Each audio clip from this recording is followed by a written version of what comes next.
예수 그리스도의 다시 오심, 우리는 그것을 재림이라고 말합니다. 이 재림은 사실 모든 성도가 간절히 기다리고 있는 사건입니다. 왜냐하면 예수 믿고 구원받은 우리들이 하나님 나라에 가기 때문이죠.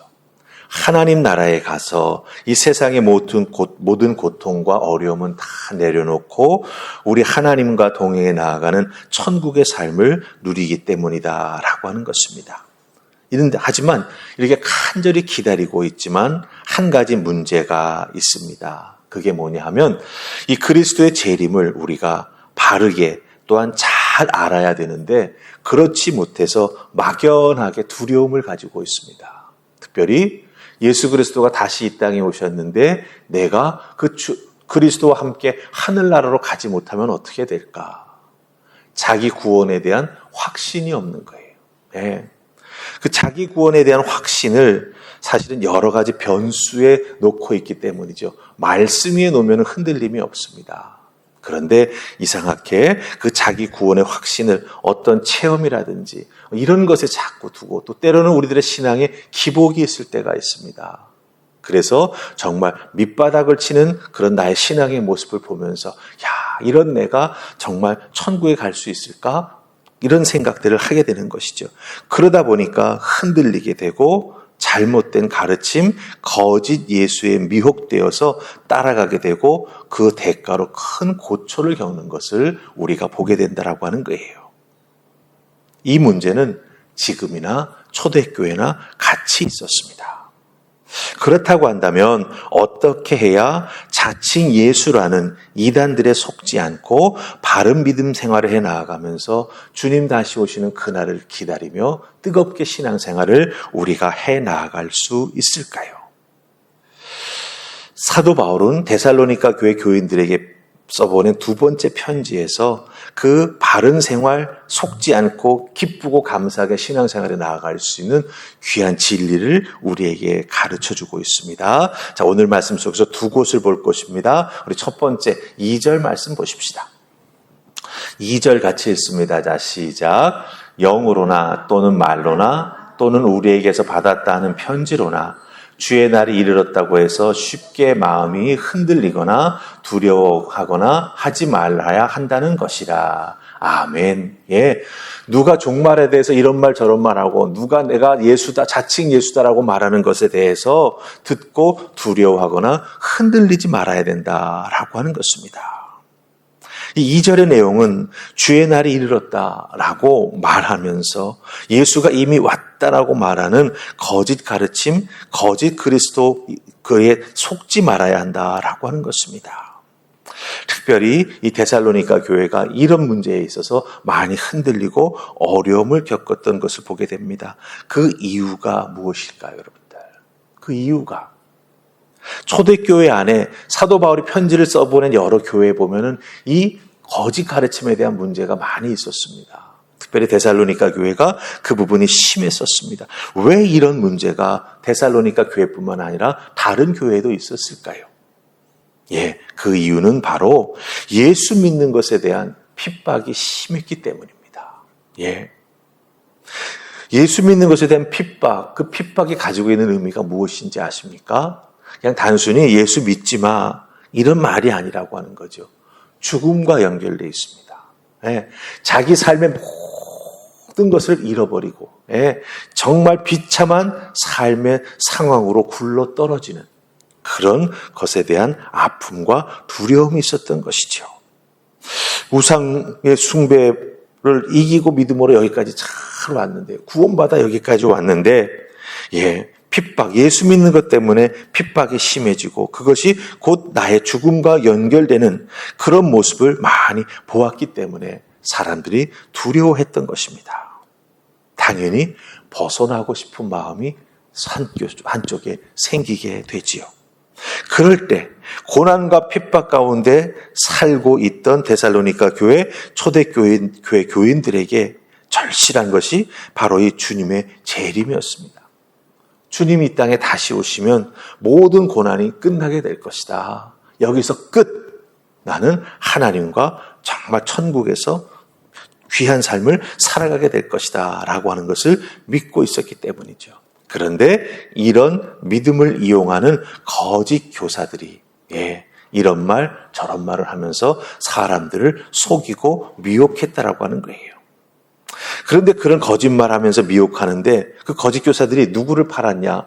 바로 바울을 팔았습니다. 바울에게서 들었다. 바울이 내게 편지를 써서 보내주었다. 그러게 내가 말하는 건 진짜다. 재림이 임박했다. 이렇게 사람들의 그 절실함, 두려움을 가지고 막 흔들면서 잘못된 길로 들어가도록 만들었다라고 하는 것입니다. 여러분들, 우리가 이런 두려움이 있을 때, 또한 우리들의 삶에 절실함이 있게 될 때, 이런 부분들은 나의 필요를 채워주고, 즉 공고한 나의 삶, 죽음에 대한 두려움이 있지 않습니까? 그런 나의 삶을 바꾸어 줄 수 있다라고 하는 기대, 그 기대감과 쉽게 짝을 합니다. 그래서 평상시 같았으면 분명히 이건 거짓말이야, 잘못된 거야 라고 분별할 수 있었을 만한 사람인데, 이런 두려움, 그런 것에 대해서 내가 벗어나고 싶다라고 하는 그런 마음이 간절하게 될 때, 그런 잘못된 가르침이 쉽게 그 사람을 흔들 수 있다라고 하는 거죠. 그러기에 여러분들, 우리는 주의해야 합니다. 미혹은 주님의 음성이 아닙니다. 그걸 우리가 분별할 수 있어야 돼요. 그리고 잘 분별되지 않을 때 그 가르침, 그 듣는 소문, 그들의 가르침의 내용을 가지고 가서 주님께 여쭤봐야 합니다. 주님, 제가 이런 소리를 듣고 있는데 정말 주님 이 땅에 이미 다시 오셨습니까? 누구인가가 내가 언제 어디에 나타날 것이라고 말씀하셨습니까? 여러분들, 한 번만 이렇게 주님께 나아가 기도해 보아도 그 가르침, 그 예언이 잘못된 것이라고 하는 걸 우리는 알 수가 있습니다. 그러기에 주의해야 합니다. 미혹은 주님의 음성이 아닙니다. 상황이 절실할수록 우리는 우리의 믿음을 정말 잘 지켜나가야 되고, 기도하면서 말씀을 통해서 분별할 줄 아는 우리가 되어야 한다라고 하는 것을 꼭 기억하시기를 주님의 이름으로 부탁을 드립니다. 자, 이제 우리 한 구절 더 보십시다. 5절 말씀입니다. 5절 찾으셨습니까? 우리 같이 읽습니다. 시작. 내가 너희와 함께 있을 때에 이 일을 너희에게 말한 것을 기억하지 못하느냐. 아멘. 자, 이 5절이 말하는 핵심은 무엇입니까? 데살로니가 교회에서 사도 바울이 이 재림의 문제에 대해서 가르쳤다라고 하는 거예요. 복음, 예수 그리스도, 구원, 그 은혜를 이야기하면서 분명 주님 이 땅에 다시 오신다라고 하는 그 재림에 대한 내용을 가르쳐 주었다라고 하는 거죠. 그 바울의 가르침을 다시 기억해 보라고 말하고 있다라고 하는 거예요. 여러분, 이 기억한다라고 하는 말이 단순히 어떤 사실을 기억한다, 누가 말했던 내용을 기억한다, 그런 의미가 아닙니다. 여기서 기억한다라고 하는 말은요, 미혹되지 않기 위해서 중요한 가르침, 중요한 믿음의 교훈일수록 어떻게 해야 된다? 반복해서 생각할 줄 알아야 된다. 반복해서 생각해서 내 것으로 만들어야 된다. 때로는 배울 기회가 있을 때 반복해서 배울 수 있는 우리가 되어야 한다라고 하는 것입니다.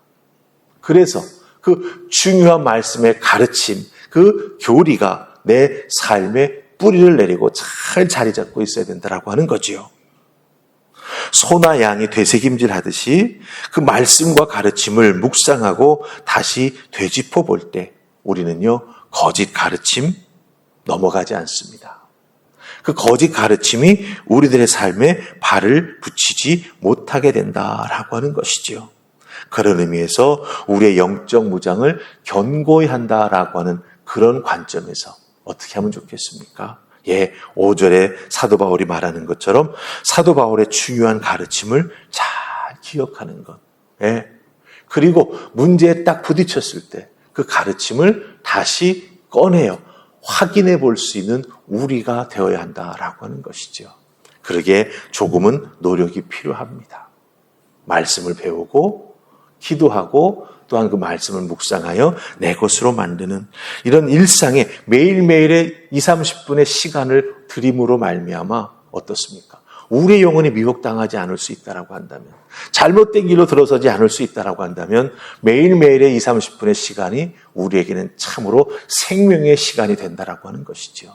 이것을 기억한다면 여러분들 매일 새벽 제단을 쌓으며 말씀을 읽고 묵상하지 않을 이유가 없다라고 하는 거죠. 예, 급해가지고 한꺼번에 수술해서 도려낸다? 쉽지 않습니다.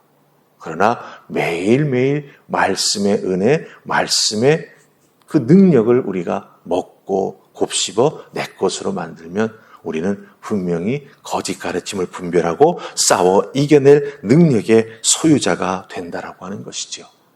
한 번 거짓 가르침에 걸리면 정말 벗어나기 힘듭니다. 네. 그러기에 걸리지 않는 게 중요하죠. 그러기 위해서는 내가 분별의 믿음의 능력을 가지고 있어야 된다라고 하는 것 꼭 기억하시고, 예, 하루 30분 정도의 시간을 통해서 내 믿음이 든든해질 수 있다. 그것만큼 좋은 것 없다라고 하는 것 꼭 기억하시고 새벽 제단 쌓는 것과 더불어 꼭 말씀 읽고 묵상해 나아가시기를 주님의 이름으로 축복합니다. 아멘. 우리 기도하십시다. 좋으신 하나님, 오늘도 사도 바울은 데살로니가 교회를 향하여 거짓 선생들, 미혹해하는 잘못된 가르침, 거기에 넘어가지 말라고 신신당부를 합니다. 그러면서 사도 바울이 데살로니가 교회에서 가르쳐 주었던 그 가르침의 내용을 다시 한번 기억해 보라고 말합니다. 생생하게 다시 기억해서 진리로 무장하고 거짓 가르침, 미혹의 선생들과 맞서 싸우라고 말합니다. 이 사도 바울의 가르침이 우리에게도 큰 힘이 됩니다.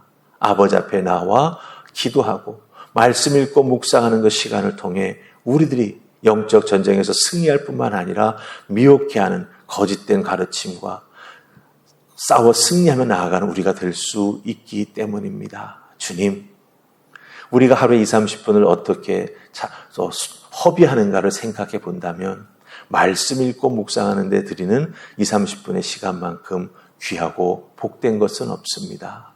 나를 건강하게 만들고 나를 지킬 수 있는 다른 대안은 없습니다.